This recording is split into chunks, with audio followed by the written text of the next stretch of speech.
Oke, assalamualaikum warahmatullahi wabarakatuh. Kembali lagi dengan saya Hendra. Jadi ini kesempatan saya untuk membuat video ya. Jadi di mebel kondisinya nggak memungkinkan untuk dikerjakan karena lagi musim hujan ya di daerah saya.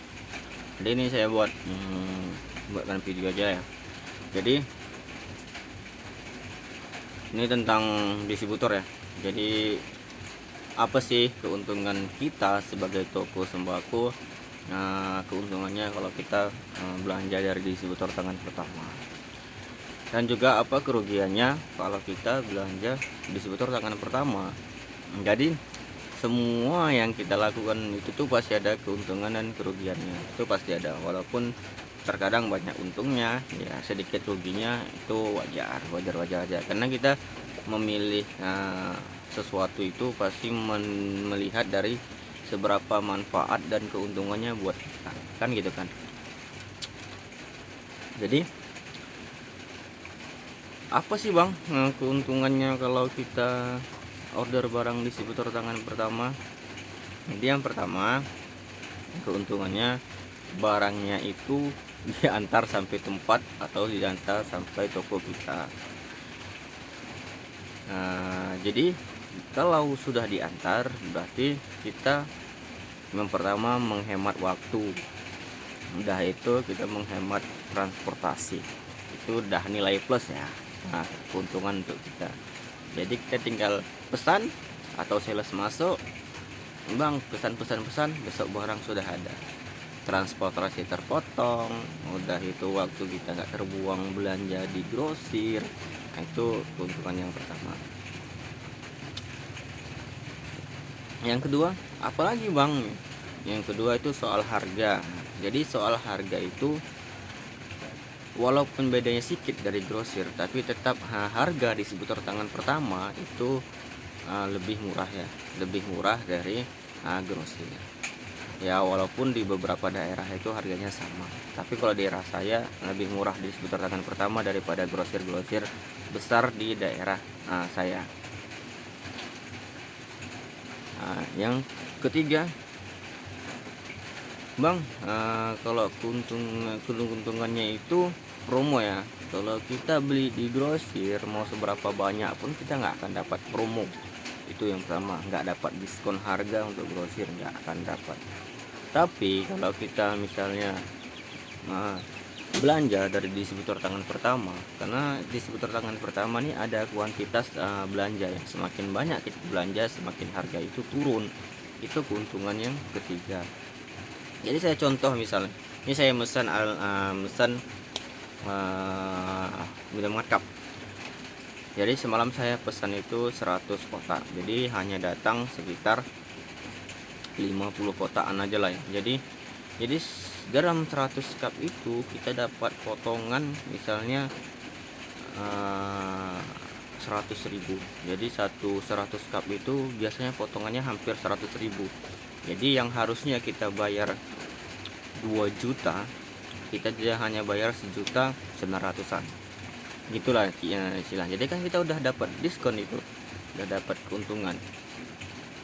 Jadi cuman itu aja bang. Oke, yang ketiga, yang selanjutnya keuntungannya itu kita kalau misalnya pun belanja di seputar tangan pertama, kita masih bisa beli pisan.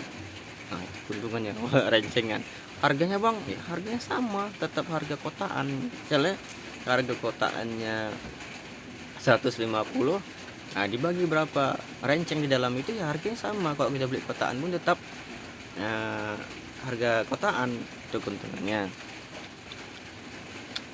Yang terakhir keuntungannya menurut saya, kalau kita sudah lama menjalin kerjasama sama distributor tangan pertama itu, mereka akan memberikan apa ya, mereka mau memberikan kita itu sebuah kredit. Jadi kalau misalnya kita mau mengembangkan toko sembako khususnya untuk penjualan ya, dari kita misalnya retail mau ke semi grosir atau ke grosir, itu menurut saya kredit itu lebih berguna lah. Karena gini, Kalau kita misalnya posisi kita di retail mau naik tingkat lah, mau besar kan, jadi kalau kita dengan besar itu kan modal kita terlalu besar, sedangkan penjualan kita banyak. Istilahnya modal kita nggak ada, penjualannya banyak, berarti kita kan capek belanjanya. Istilahnya seminggu sebulan sekali belanja, sekali belanja kan, gitu-gitu aja. Jadi kadang-kadang mereka akan memberikan pelayanan kredit. Jadi gini, rekan-rekan boleh memesan berapa sih kuantiti barang yang sebulan itu habis. Berarti mereka akan melihat kualitas belanja kita, oh bagus misalnya. Jadi dalam sebulan itu rekan-rekan belanja itu misalnya 10 juta up. Jadi mereka melihat setiap hari rekan-rekan belanja.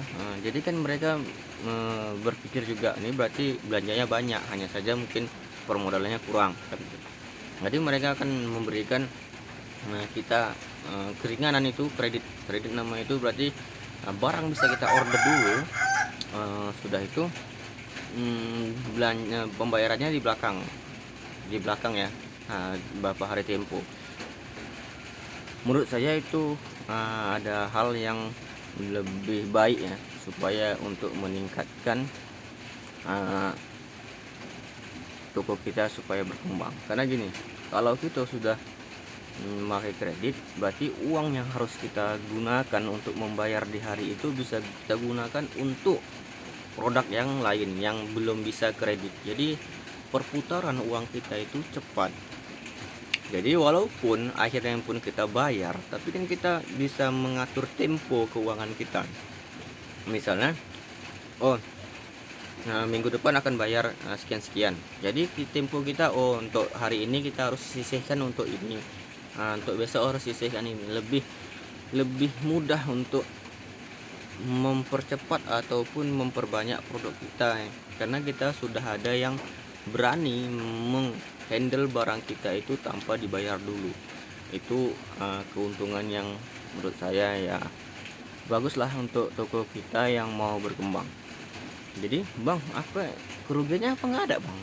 Jadi kerugiannya ya tetap ada kerugiannya, bukan nggak ada juga. Kerugiannya itu yang pertama, kalau kita pesan barang itu kosong, itu kerugiannya yang pertama. Karena di barang itu nggak akan diantar lagi, kecuali kita akan pesan lagi keesokan harinya. Jadi kalau kita beli di grosir kan kita bisa, misalnya di grosir ini nggak ada, kita pindah ke lain. Nah, itu kerugiannya yang pertama menurut saya. Nah, jadi ya kalau itu ya nggak pengaruh kali lah ya. Yang kerugiannya itu menurut saya cuman itulah, soal antaran barang. Kadang kita pesan sekian barangnya nggak ada, kosong. Jadi itu kerugiannya yang menurut saya ya masih bisa lah dimaklumi. Jadi ada satu keuntungan lagi yang buat saya itu mau bermitra atau kerjasama dengan distributor pertama ya, yang itu barang expired, rusak, makan tikus itu bisa kita rektur. Jadi untuk pengembalian barang itu kita aman sebetulnya. Kenapa bilang saya aman?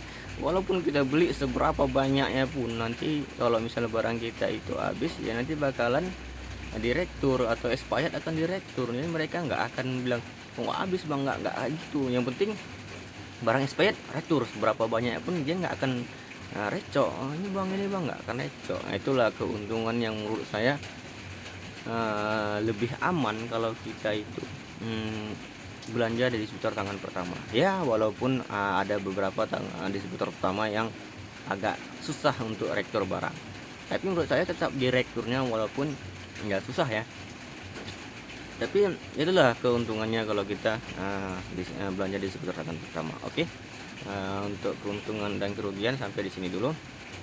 Apabila channel ini bermanfaat, boleh di share, boleh di subscribe, boleh di like, komen juga.